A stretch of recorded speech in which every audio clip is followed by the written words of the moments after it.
San Antonio is the nation's 7th largest city, a beautiful cultural example of what's right in America. But the Alamo City has a dark side, a criminal element. And one of the most heinous crimes on the rise? San Antonio police have arrested an 18-year-old father. Child abuse. He seriously injured his infant son. The girl arrived with head injuries, bruising, and possible cigarette burns. Sadly, it wasn't out of the ordinary when an ambulance drove up to the emergency room at Northeast Baptist Hospital on a Friday night in July with a child abuse victim.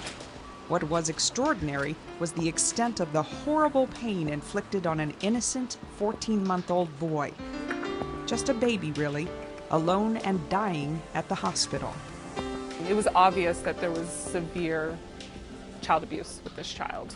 I'm Vicki. I'm going to be your nurse. Vicki Kennedy was one of the nurses on duty that night. I said, this baby don't look real good. He's got some bruises and bite marks, and if we kind of looked a little closer, we noticed, cigarette burns, and the tip of one of his little fingers were cut off. This was the kind of tragedy that is unspeakable,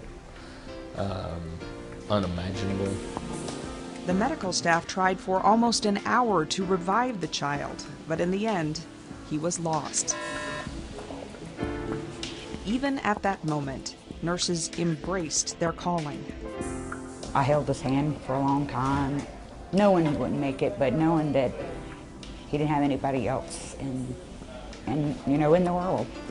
One nurse swaddled his body in a blanket just to make sure he was loved. She said, this child's going to get more love than he ever got in his entire life, and I'm going to make sure that he's comfortable. The care and compassion they showed for this life that was no longer there was more care and compassion this baby ever received in its 14 months of life. They didn't just become compassionate in that moment. That is something that resides deep within them, and is something that they have that welled up in them. Not every day at the hospital is a day of healing.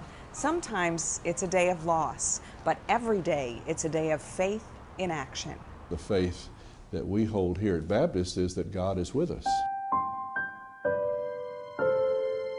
Baptist Health System Vice President for Mission and Ministry, George Gaston, says cases like this are a reminder of a higher calling.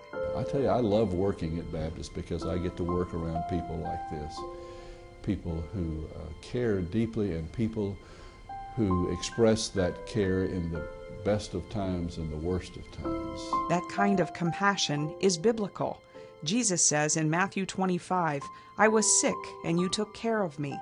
Truly I tell you, just as you did it to one of the least of these who are members of my family, you did it to me." That's what I'd love for us to always remember, is that our mission is caring for people, and that's what we do. That's our life. And let me know if there's anything you need, okay? Vicki and the staff in the Northeast Baptist ER help thousands of patients every year, but they'll remember this child alone and dying for a long time. If nobody else was there for him throughout his life, at least we were there for him, and in the end, We have a common purpose, and that common purpose is to take care of these people that come through our doors.